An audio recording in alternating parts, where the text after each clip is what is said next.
Hi, welcome everybody. In just a minute, we're gonna get started as soon as my screen finishes loading the live here. Right. Okay.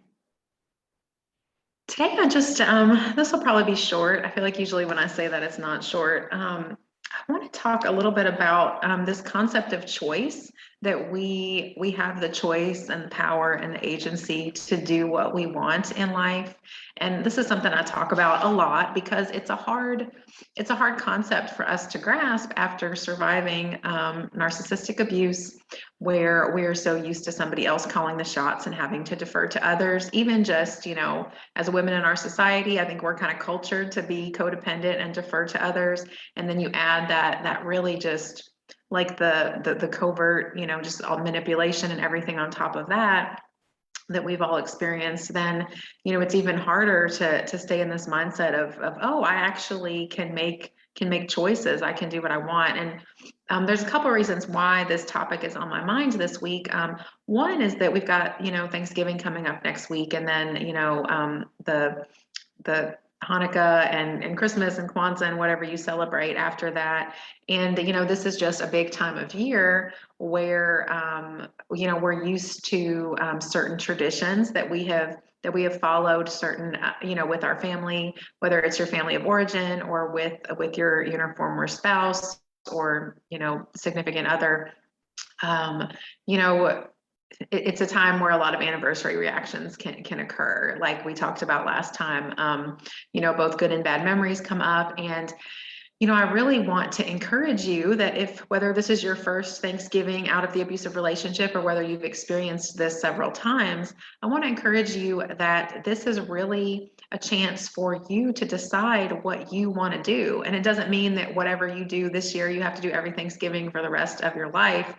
But you have the freedom, you have the agency, you have the power to experiment with how you want to acknowledge these days, the upcoming holidays. New Year's too, I forgot to mention that. I feel like New Year's can be especially difficult for those who are used to being in a relationship on New Year's, because that tends to be like a focus, is that you go out on like a fun date and have a kiss at midnight and all of that. But I mean, Christmas too, it's a big time for family, all of this. So I know this can be triggering. We can keep talking about this. Any questions you all have over the coming weeks.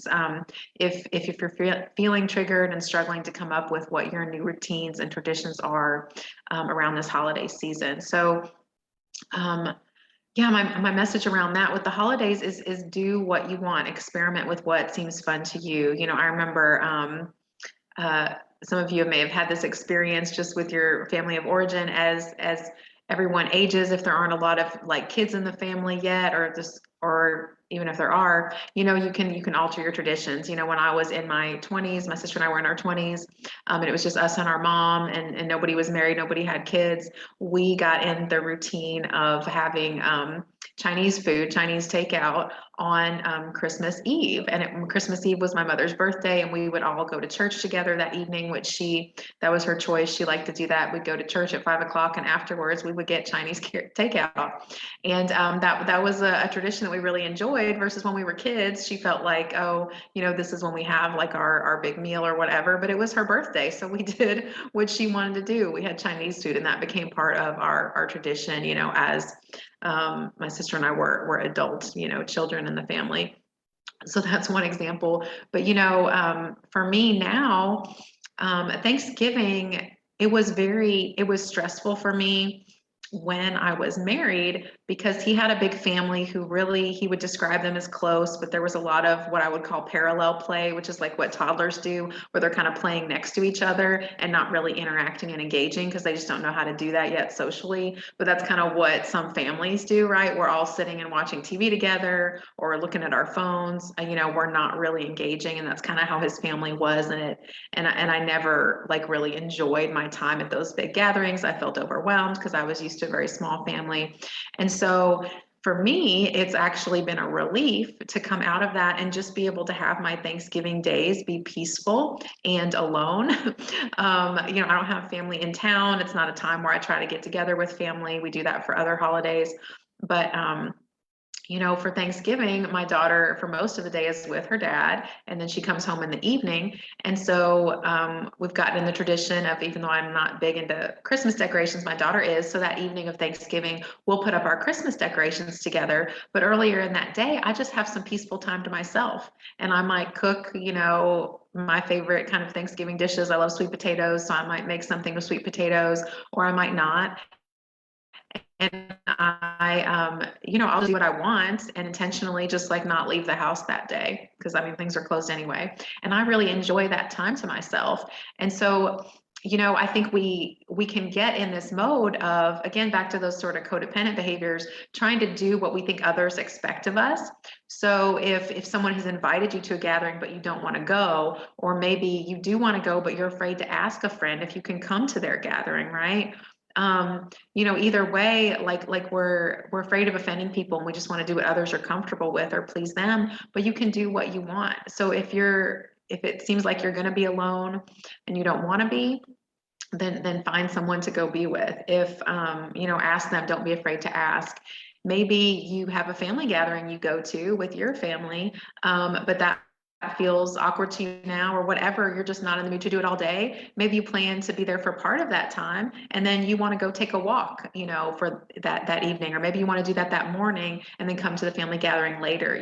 Plan in, or maybe you want to be with friends part of the day and family part of the day. Whatever it is, I want you to feel the freedom to make this holiday season what you want it to be and what serves you. And that's not selfish. So even if that means missing out on part of a planned gathering because you want to be by yourself or be with other people, or if it means getting out of your comfort zone to try to find a gathering to go to, you have the freedom, you have the choice to do that. So I hope you can look at this upcoming holiday season as just a fun time to experiment with the life that you want to create, the traditions that you want to create for yourself. Okay.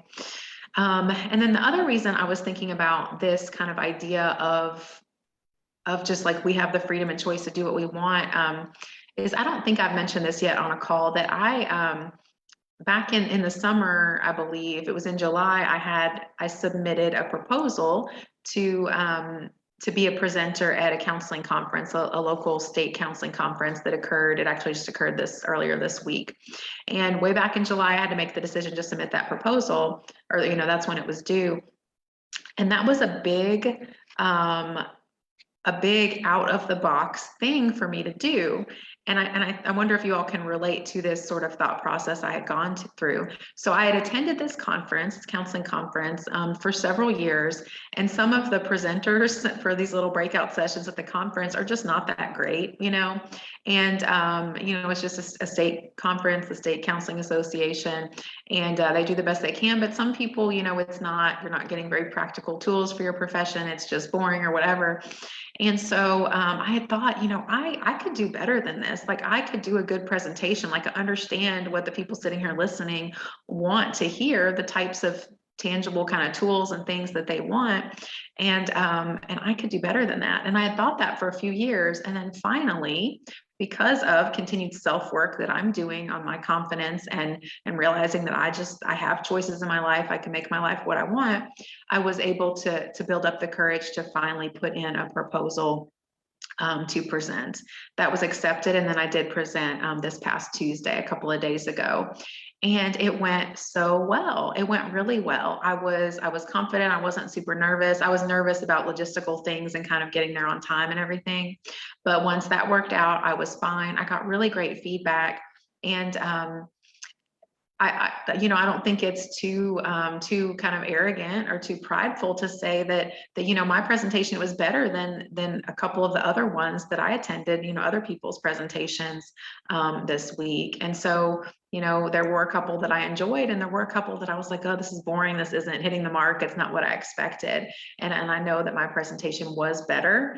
And I want to encourage you to think through, like, what are some things that you could do in life, or that you want to do, that it just, for whatever reason, you haven't. It's like, we talk about giving ourselves permission, right? There's one session where I have you write a permission slip to yourself, and what do you need to give yourself permission to do? I just reached a point, it was this aha moment of, oh, I could submit a proposal and I could present at the conference and bring a lot of value to other people and enjoy presenting. I talked about some things about art therapy and tools that I think that non-art therapists who are counselors and other kinds of therapists could use ethically, even though they're not trained specifically in art therapy. And that was super practical and brought so much value to them. And I, you know, I don't, you know, I might get some referrals or something like that for new clients from these colleagues that were listening, but really the main benefit was just for them, right? It was just because I enjoyed sharing that information, and that just felt so good to do. And you know, I think that we're not only doing a disservice to ourselves and keeping ourselves stifled from living the life we want to live by holding back and not like realizing we have this power and choice in life.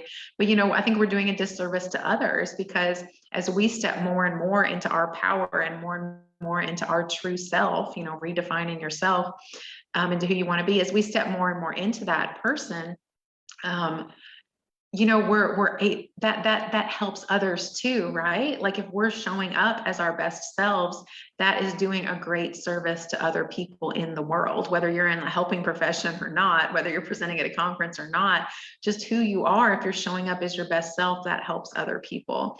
And so, so I hope that even if you feel right now that you're not sure if you can do that for yourself, that the idea that you're also helping others can provide some extra motivation there. So I want you to think through, like, what is something that you could do that you've kind of been thinking about, but for whatever reason you haven't given yourself permission to do that. I want you to take a few minutes, maybe write it down, write yourself a permission slip. I give myself, you know, I give Jennifer permission to do, you know, X, Y, and Z, whatever it is you're wanting to do. And, you know, for me, that came like with this conference example, it came in stages, right? So first it was just giving myself permission to kind of read the emails and pay attention to when the deadline was for submitting a proposal. Then it was giving myself permission to think about the particular topic I wanted to present on, which I'd actually tried to do a workshop a few years ago on my own in that, and just had one therapist show up. So basically I already had, you know, it planned. I already had like a handout for it. I kind of had an outline basically.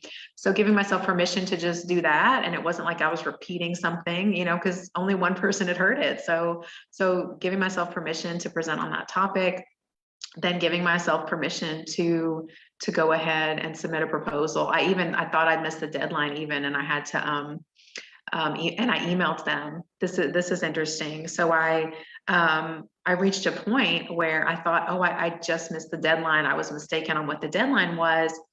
And I could have told myself, oh, I'm not going to do it. But because I had made that commitment to myself that I was going to do everything I could to get this proposal submitted, and, you know, it was up to them to accept it or not, but I had really made that commitment. I thought, well, you know, what's the harm in sending one email to this really sweet woman who represents the association? You know, what's the harm in sending one email to just to check? And lo and behold, she said that the deadline, either I think it had been extended or something, you know, they needed more presenters. So she was happy to, you know, to let me still submit, you know, after what the initial deadline was. I think they just hadn't widely advertised that they had extended the deadline by about a week. And so then I was able to submit it, and it was accepted, and it went great. I helped a lot of people and I enjoyed it. And it really built up my confidence, you know, as a professional, because this had been a goal. I also have some goals, you know, that I had not previously voiced to many people, but have been lately, of one day presenting at a national art therapy conference. You know, that's a goal of mine down the road. And so this is a stepping stone to that as well. So, you know, one sort of permission was just to inquire about the deadline, then to submit a proposal, then to, you know, or send an email to ask about the deadline, then submit a proposal, then to do the presentation. And now that's going to lead to greater things. I know I will present at an art therapy conference one day. I have the confidence that I'll get there. So one little choice, just to kind of look into something, just to explore it, just to write down your thoughts, to journal about what you might want to do, that you know, that can lead to much bigger things down the road. So it starts with with that permission to make those small choices, those small moves. So I'd really love for you all to explore that, and in some ways you're doing that now by being in the program. For some of you who have sort of stopped participating a little bit because life got a little crazy, maybe something you need to give yourself permission to do is just to make that time to go through the content and complete it. But whatever that is, just consider that. And I hope these stories have helped you kind of see like how we can break out of, not break out of the mold, but just break out of those sort of stuck patterns that we get in our mind. It can be easy to listen to somebody like me or just a friend or anybody else talk about that, but really think through what are your things that you're stuck in, because for me, it might have sounded easy the way I explained it, but that really was like, for a long time, I was thinking I could do better than that at the presentations. I could do better than that. If I presented at this conference, I would do way better. But it's so easy for us to just stay stuck in that forever and not make the move, but where change is going to happen in your life, and I believe in the life of others, is being willing to make those little moves, those little shifts in your mindset first. So thank you. That was all I had to say on that. I would love to hear your feedback on that, about what little mindset shifts you can make, what you can give yourself permission to do. I'm trying to think if there's any other announcements or updates. I'm in the process of submitting the mobile app. I'm gonna get through that before I give you all the access to the web-based version, just because I'm so busy with that. It's more than I thought to submit it, but it's going well so far. So I'm excited about that. If you have any questions, feel free to ask me, but I know I just keep saying that, but I am still just in the process. So thank you. Let me know what questions or challenges are coming up for you, what you want to talk about next week. Have a great Thanksgiving.